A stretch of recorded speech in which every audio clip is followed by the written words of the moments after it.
So if there were no ICE, they wouldn't be able to undercut working class natives.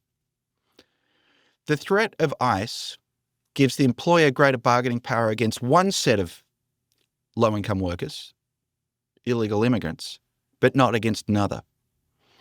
And so the enhancement of ICE raids and the like may end up really hurting American natives.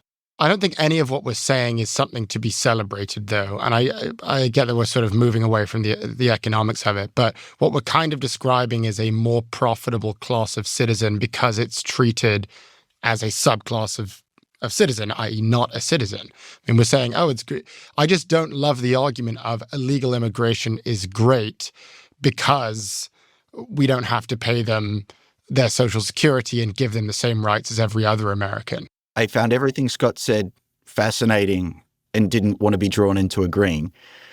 Even as much of what Scott said may be empirically true, the moral issues involved are pretty profound. The trouble is the argument that is being made, and the reason we're making this point is to debunk the argument on why illegal immigration is so bad. Oh, it's destroying our economy. No, it's not destroying our economy. That's not the problem here, because of all the reasons we just described. But yeah, I did want to get your reaction to whether or not you agree with it, because I know my position. I don't want to sit as a subclass of American who doesn't get their Social Security because they're an illegal immigrant. There are two really important moral arguments that also both deserve respect. So if someone's here without papers, their founding act as an American was to break the law. That seems important.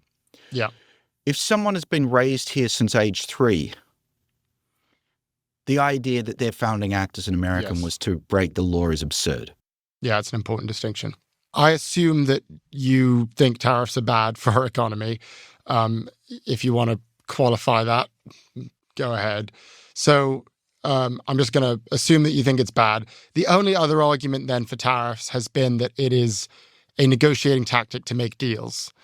From my understanding, we don't have any deals. And if we do have a deal, it doesn't mean anything and it is purely symbolic. That is my view on our current deal situation. I just want to ask from your side of things, am I correct in that assessment? Or is there something that maybe we've achieved that I'm overlooking? Let me start with your assumption. You said, I assume that you think tariffs are bad.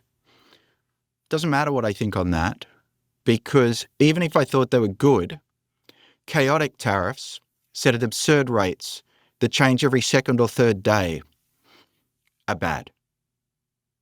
You could be pro-tariff and still think that the way that they've been implemented is absurd on its face, and that you've increased business uncertainty to levels higher than seen during COVID, which is an extraordinary achievement and one that really ought to be applauded. No, it shouldn't. So I don't even need to win the argument whether tariffs are good or bad. These tariffs and the way they've gone about them are terrible. Okay, so then there's the question, well, even what role might they play? Might they play a role as a negotiating tactic in order to get leverage?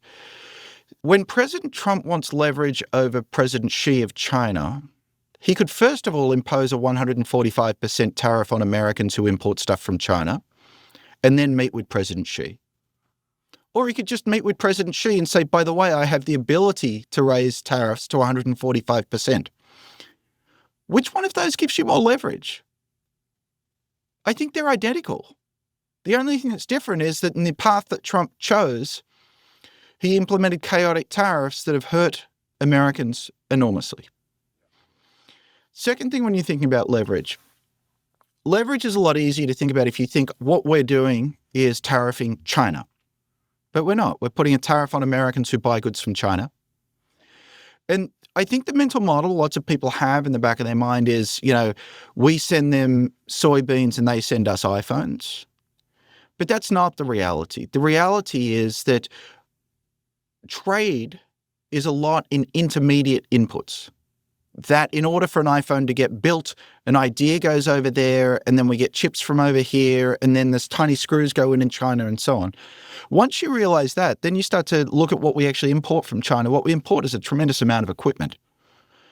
tradesmen, for instance, a lot of their tools are coming from China. Some are coming from Germany still. And so putting a tariff on China actually turns out to be a tariff on the inputs that American businesses need.